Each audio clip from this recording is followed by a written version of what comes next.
Hola mis estimados, nuevamente les saludo. Soy Lucía Pérez, médica veterinaria y zootecnista, especializada en etología y en bienestar animal.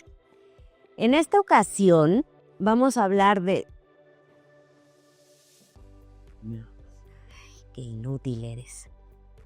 En esta ocasión me gustaría tocar dos definiciones que obviamente cada una da tema a múltiples discusiones, obviamente en un ambiente ético, chido, enriquecedor, pero que pueden ser confundidos en su definición incluso como sinónimos y nada que ver. ¿De qué estoy hablando? Del concepto de bienestar animal y por otro lado del concepto de protección animal.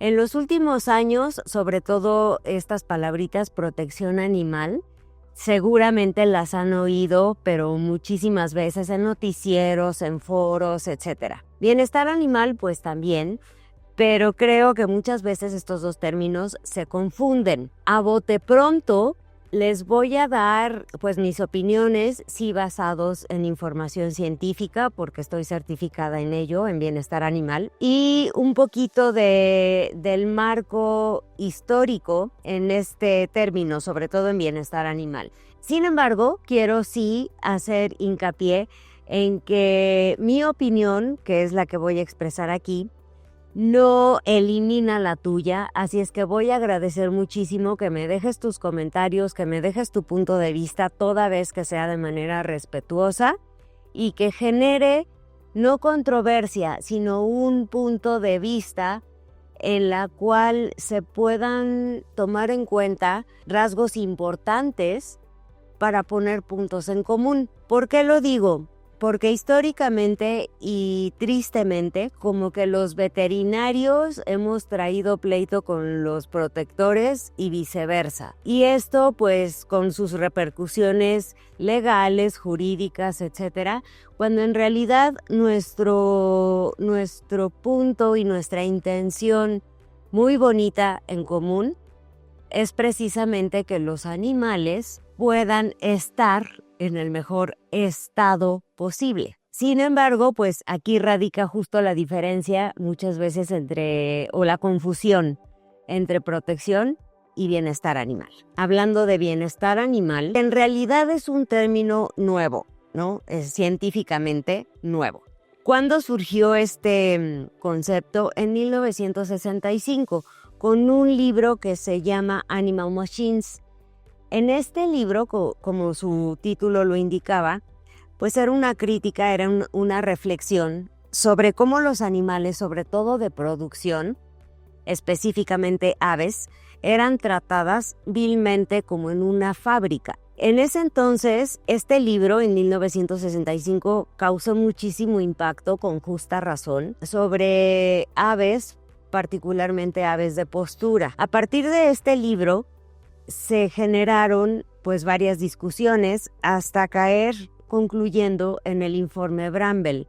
El informe Bramble decretó las 5 libertades y esto ha sido un pilar, una base sumamente importante, pero últimamente ya es histórico. Estamos hablando de los años 60, que para toda ciencia pues no tiene mucha lejanía, pero para lo que ha avanzado la tecnología, las investigaciones y hallazgos científicos, pues sí ya tiene sus muchos ayeres, ¿no? Entonces, en el informe Bramble se decretan las 5 libertades que todo animal debe de poseer toda vez que esté a cargo de un humano. Las 5 libertades que se publican en el informe Bramble de 1965 son libertad de alimentación e hidratación, es decir, que los animales no padezcan hambre y sed, libertad de desarrollarse en un ambiente apropiado y que carezcan de disconfort, libertad de lesiones y de enfermedad, libertad de poder tener salud emocional y libertad para expresar su comportamiento natural. Estas 5 libertades pueden ser muy lógicas, pero al mismo tiempo son muy subjetivas para quien las esté leyendo o interpretando. Si yo digo libertad de alimentación y tomo en cuenta libertad emocional y de expresar comportamientos naturales, puedo ser la típica señora de que, ay, pobrecito, tenga mi perro su pedazo de tocino, ay, pobrecito mi perro, tenga su pedazo de jamón, tenga su pedazo de huevo, y básicamente generar o estar reforzando que ese perro pues acabe obeso, lo cual es impar con la libertad de salud. Si este perro come y come y come, no por hambre, sino por demanda de atención, por andar de queda bien, porque se le antoja, por lo que ustedes quieran, gustan y manden, pero a final de cuentas repercute sobre su salud, entonces ahí pues ya entramos en contradicciones.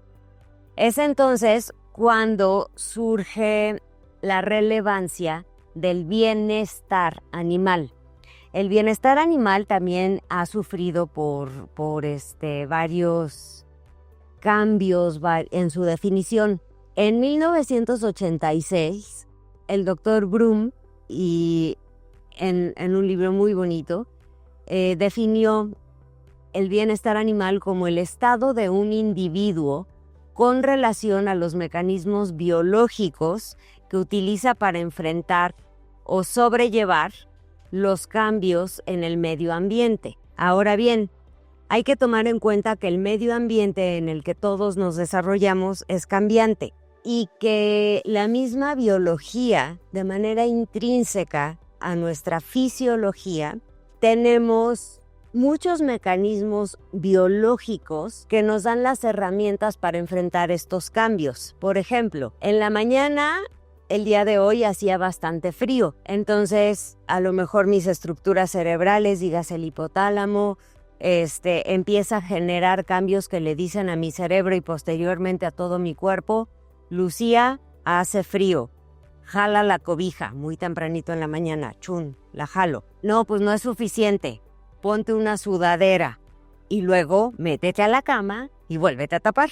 A lo mejor con eso ya regulo mi temperatura y todos felices. Bajo términos de protección animal, a lo mejor Lucía tiene frío y a lo mejor Lucía, con la mejor de las intenciones, piensa que Cruz, ven, asómate aquí, arriba, que tiene su capota de doble, triple pelo, tiene frío, y ahí voy yo de bien acomodida y buena onda y le pongo su cobijita: pobrecito, tiene frío, sácate.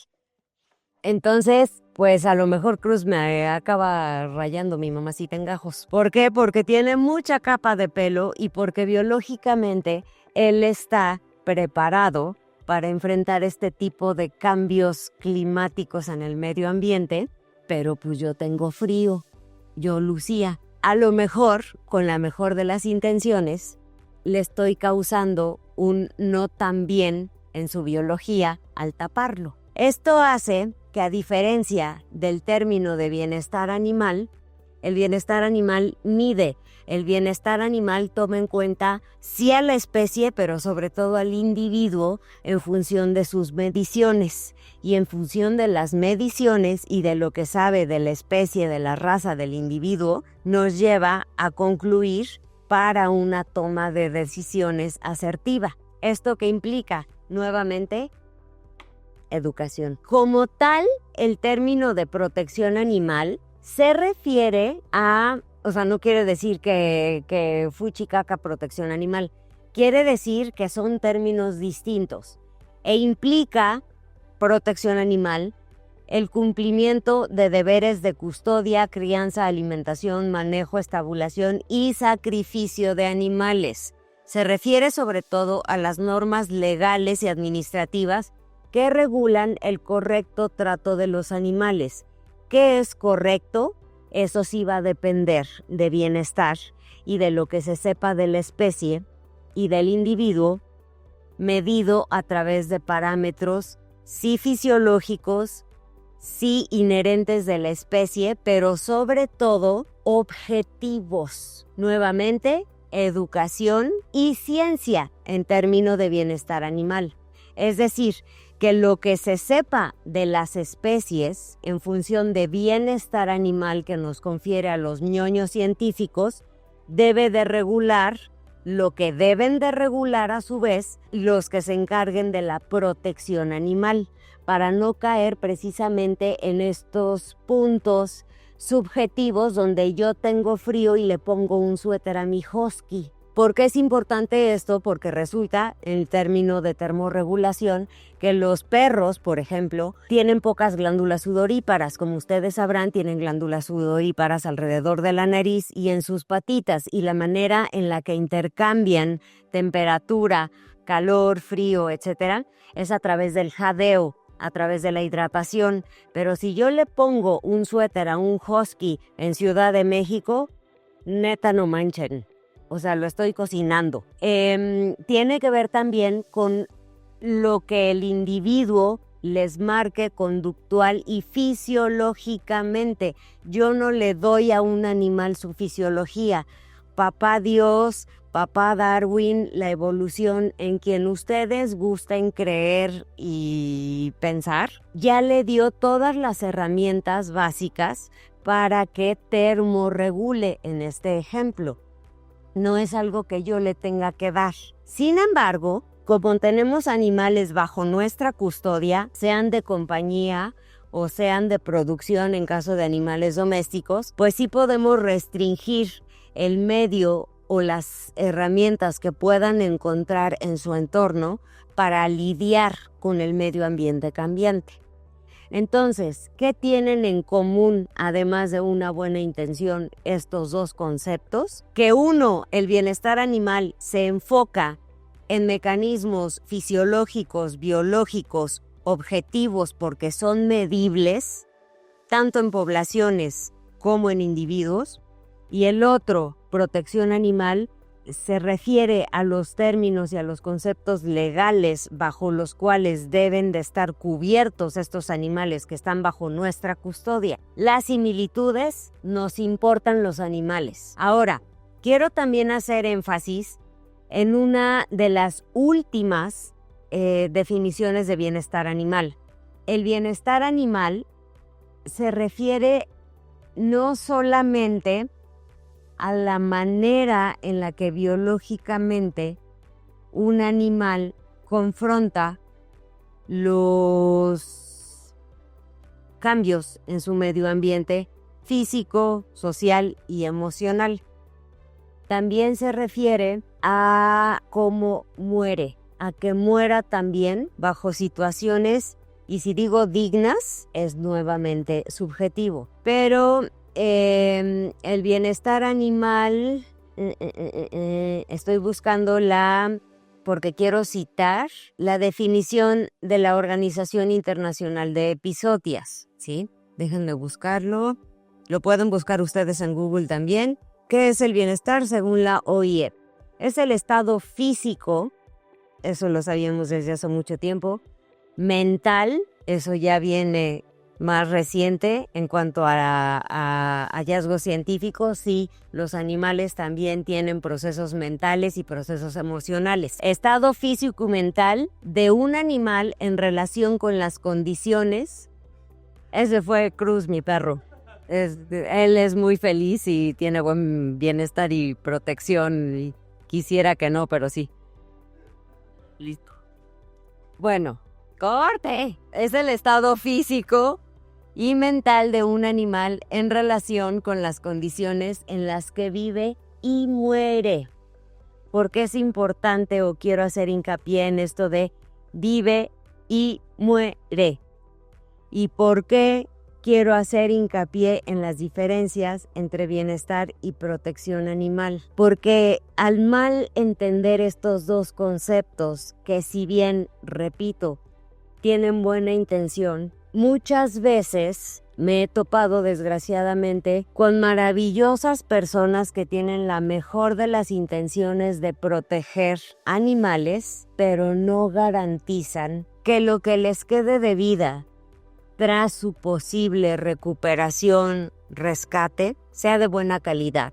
digno, subjetivamente hablando, objetivamente hablando, con salud garantizada, con bienestar emocional y mental garantizado, con un tutor que los provea, con un protector que los vigile, porque acuérdense que protección habla también de esta manta legal que los debe de proteger mientras están bajo nuestra custodia o la custodia de quien sea. Y a veces sí me pregunto hasta qué punto el tenerlos encerrados, aislados, en una azotea, bajo inclemencias de la lluvia, de etcétera, pero vivos, pues la verdad estarían mejor. No sé.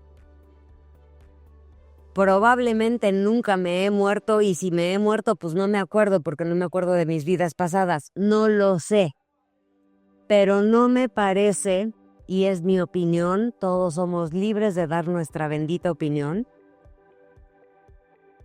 No me parece justo que si tenemos perros, gatos, caballos, cualquier animal bajo nuestro resguardo, que sea diferente entre especies, con situaciones y necesidades diferentes por especie, con situaciones y necesidades diferentes entre razas y con situaciones y necesidades diferentes como individuos, no se hagan evaluaciones objetivas porque hay protocolos de bienestar animal que nos dicen con mediciones validadas científicamente qué necesita este perro, qué necesita aquel perro, en qué se puede mejorar.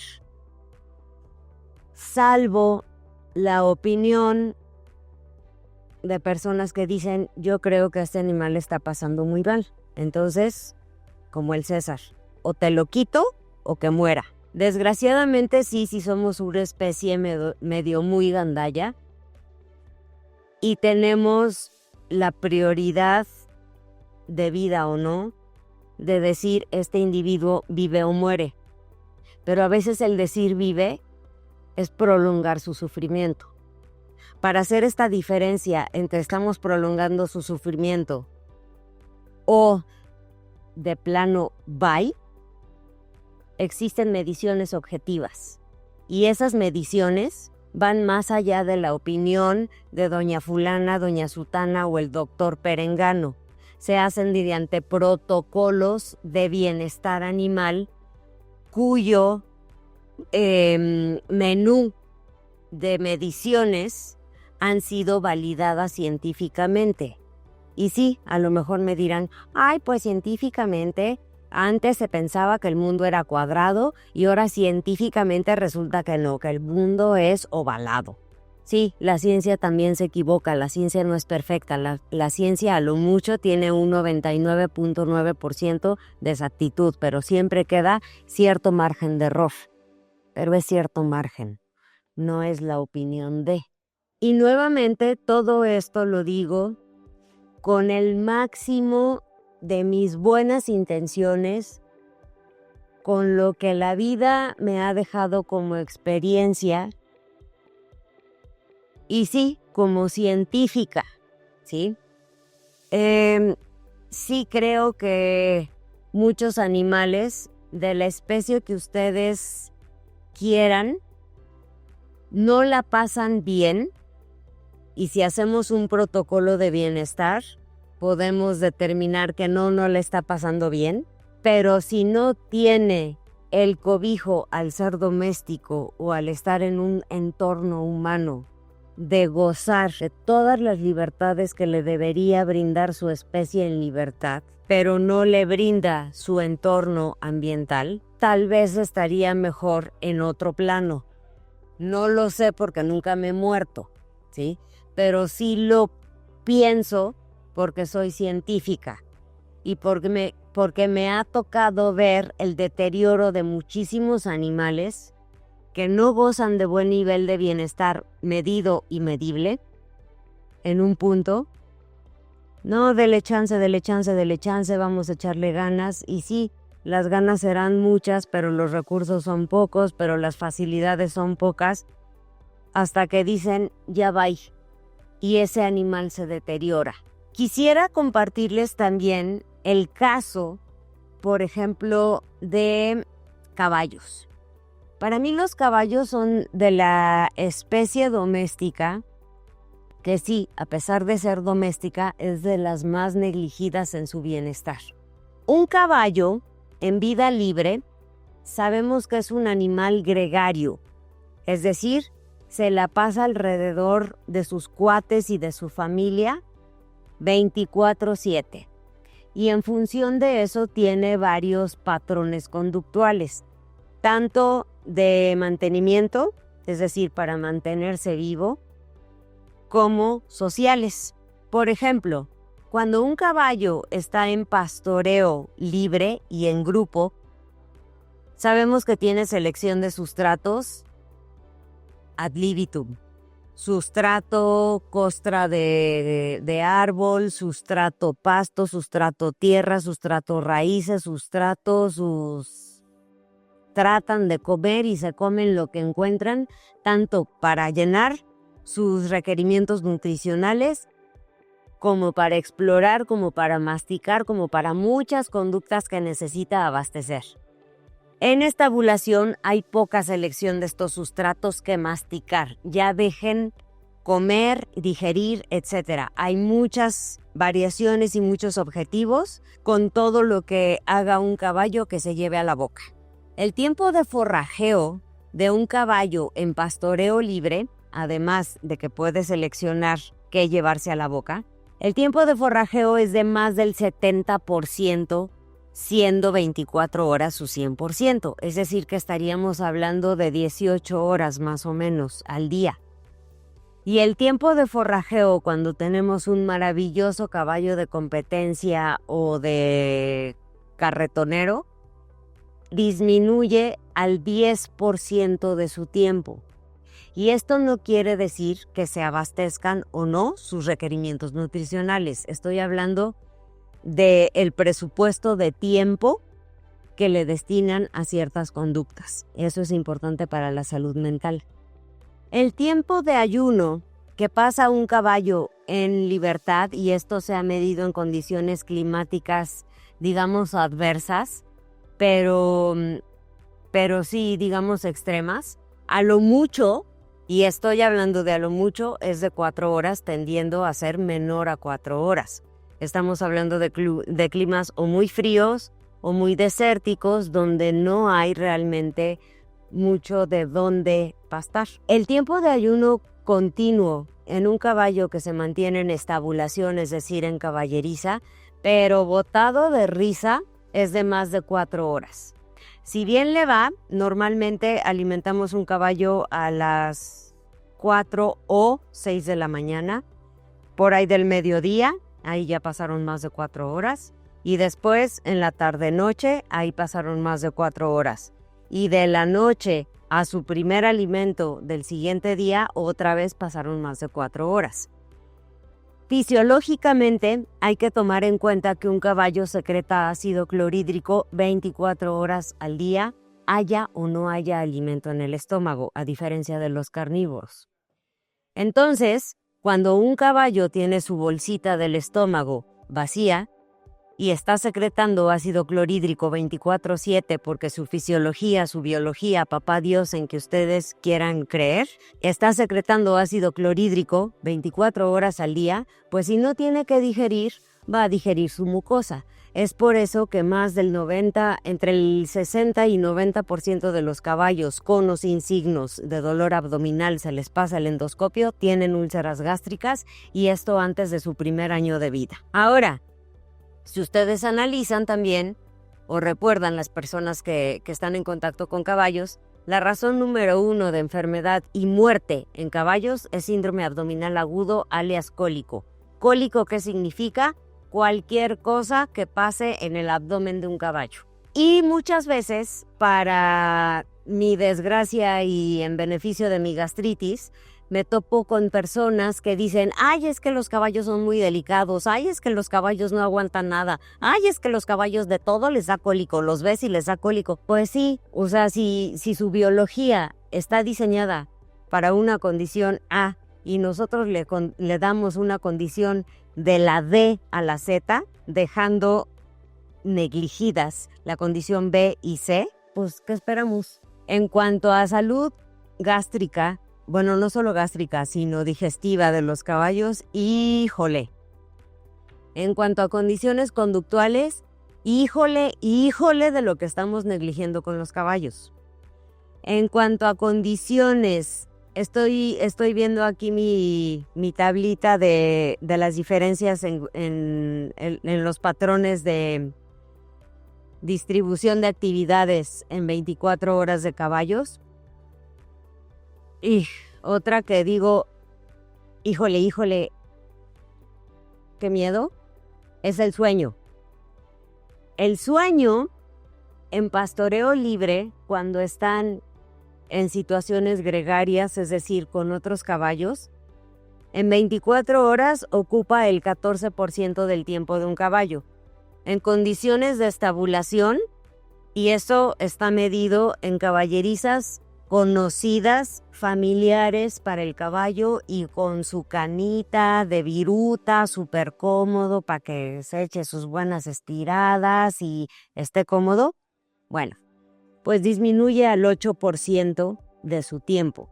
En estabulación quedamos en que es de 14% del tiempo, siendo 24 horas el 100%. Y aquí mi pregunta es, siendo empáticos, ¿cómo se sienten ustedes cuando no duermen bien? ¿Cuando duermen poco o cuando su sueño es de mala calidad? Si bien en nosotros es algo eventual, porque nos fuimos de parranda, porque nos dolió la ansiedad, porque teníamos que entregar trabajos, por lo que ustedes quieran, gusto manden, disminuye en casi el 50% su tiempo y calidad de sueño, ¿cómo se sienten al día siguiente? Pues así vive un caballo. Ahora, los patrones de comportamiento ingestivos en caballos en estados en libertad se dan primordialmente en horarios crepusculares. En estabulación, pues cuando haya y cuando me sirvan. Y aparte se da un patrón de alimentación en aspiradora, porque tienen tanta hambre y aparte el alimento comercial es tan suculento porque le echamos melaza, le echamos maíz, que aparte acidifican más el ácido clorhídrico que vive en el estómago después de más de 4 horas de ayuno. Pues melaza y maíz, ¿cómo no? Para que amarre. Es como echarle Valentina, tajín y limoncito a una úlcera, así el estómago de los caballos, y con hambre. Además de esto, los patrones conductuales que tienen los caballos son secuenciales entre comer, descansar, moverse al paso, sobre todo adultos, se mueven al paso, y eso hace que las tripitas de los caballos se estimulen para moverse y para tener un buen movimiento de todo el contenido gastrointestinal. En caballeriza, pues ni viven ni en grupo, ni tienen para dónde moverse, ni tienen que explorar, ni tienen con quién jugar. Pues ¿cómo va a estar esa tripa? Media que se mueve, media que no, media que está en ayuno y no tiene que mover, medio que cólico. Si no del tracto anterior, es decir, estómago e intestino delgado, pues sí del intestino grueso. ¿Por qué? Porque no se mueve. Hagan de cuenta que muy seguido se les atoran los gases. ¿Por qué? Porque la tripa no se está moviendo adecuadamente. Cuando a nosotros de repente decimos, ay mamá, un cólico, pues nos paramos, nos movemos, nos ponemos a caminar y por allá en lo oscurito nos curamos el cólico, ¿sí? Un caballo, ¿para dónde se va a mover si está en una caballeriza? Si bien le va, de 4x4. Entonces, por esta y muchas otras cosas más, yo pienso que si hay una especie negligida en su bienestar, son los caballos. Y normalizado. ¿Quieren más? Ahí les va. Un caballo en estado libre tiene acceso también a alimento alto en fibra. ¿Por qué? Porque tiene chance de seleccionar varios sustratos, entre ellos también las tecatitas de los árboles que mencioné hace rato. En esta ovulación, su alimentación se basa primordialmente en carbohidratos. ¿Y cómo obtenemos carbohidratos? Pues generalmente a través de granos, a través de azúcares y el sugar rush.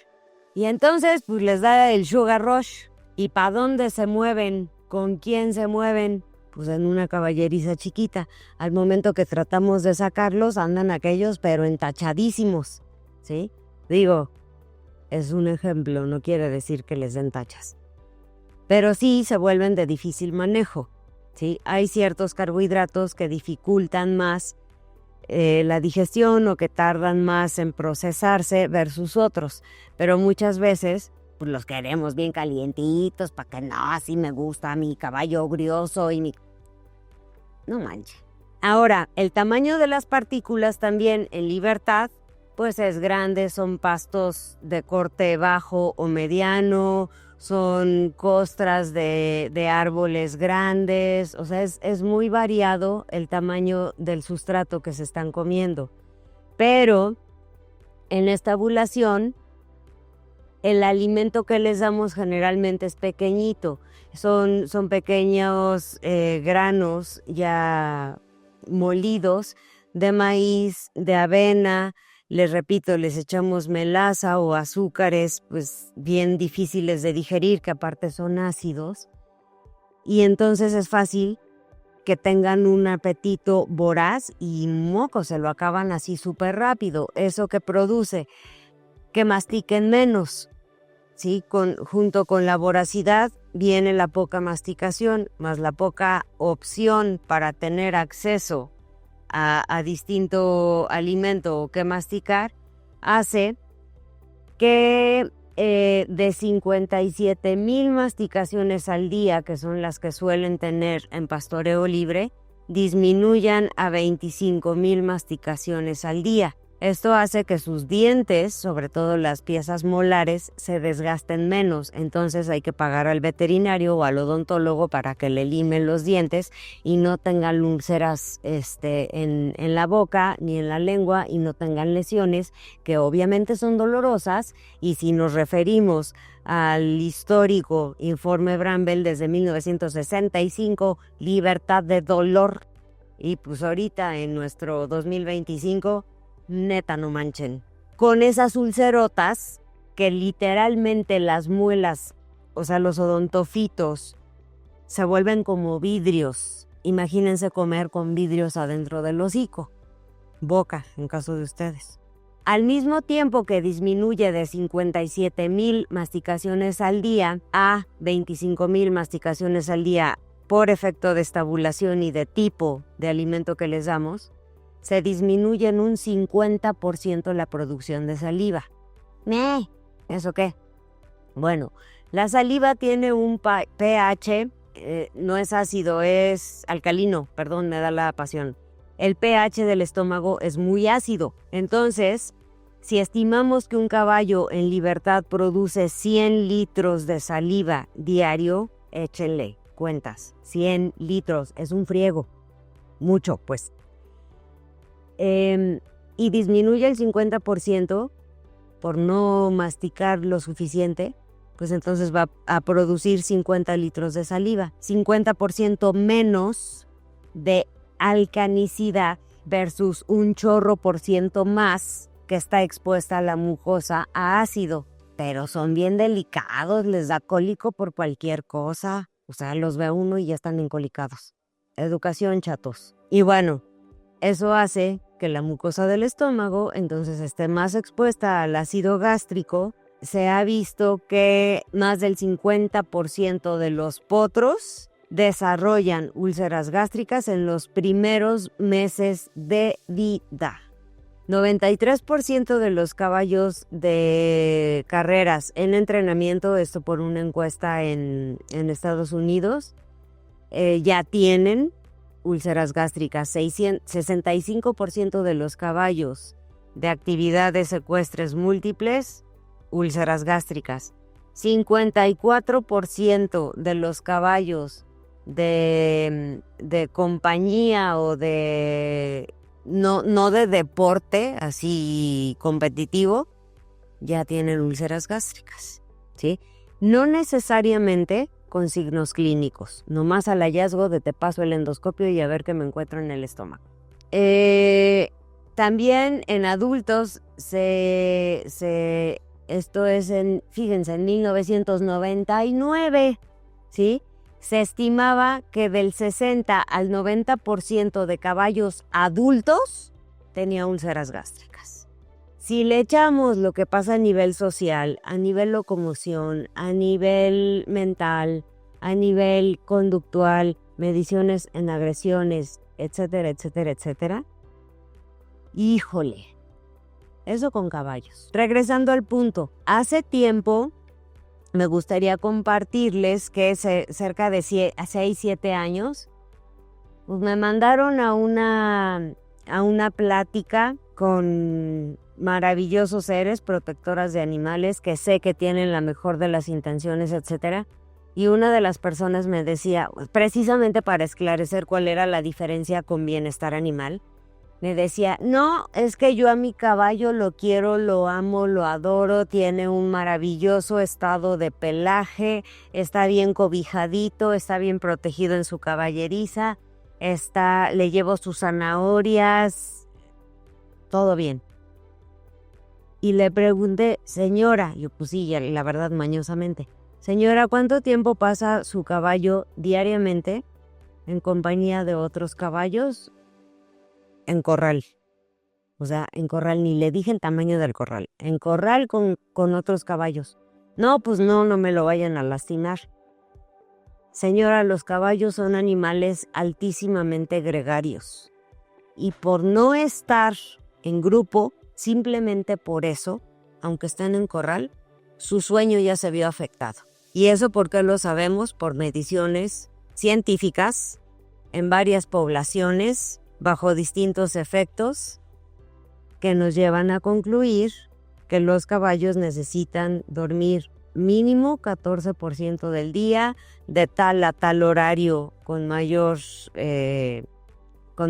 picos, en periodos de 5 minutos o 16 minutos, con tales, y que si los tenemos aislados o solos en una caballeriza disminuye a tanto por ciento. Si los movemos a caballerizas no conocidos, en ambientes no conocidos, con vecinos no conocidos, disminuye a tanto por ciento. Entonces, perdón, pero ahí ya está mermado su bienestar animal, aunque usted lo quiera mucho y lo proteja mucho. Si llevamos esto en comparación a perros, con gatos, con ornitorrincos, con aves, con flamingos, con gatos, con distintas muchas otras especies, pues creo que sí podemos comprender el gran peso y la gran importancia que tienen las mediciones objetivas científicas de los etólogos que estamos ahí horas bajo el sol o bajo la lluvia viendo qué hijos hace un animal, tipo gorilas en la niebla o así, pero con caballos, con perros, con gatos, etcétera, para saber cuál es la distribución de los tiempos y de las actividades que hacen las distintas especies animales y cómo la etología básica se puede aplicar a necesidades, a patologías por no cubrir esas necesidades, y cómo sí todo esto puede diferenciarse de una buena intención, que por muy buena, pues puede no ser la correcta. Y les repito, no se trata de, ay, ¿quién tiene la razón? Y yo puedo más que tú, y uy, y unga, macho alfa lomo plateado.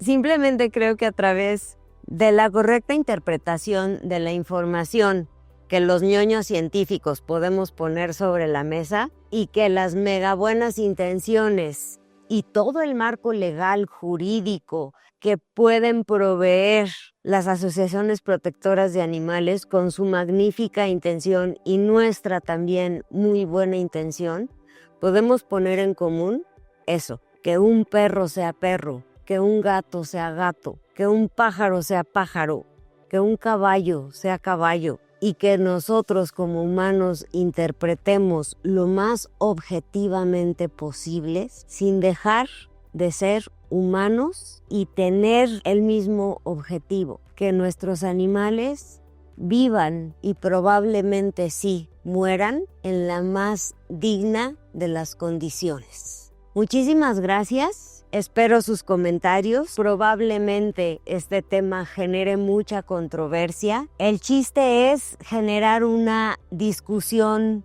rica, una discusión que provea y no críticas que no lleven a ningún lado. Los leo en sus comentarios. Les pido que le den like a estos videos, que se suscriban y si no les gustan, pues no se suscriban. Nos vemos en el siguiente video.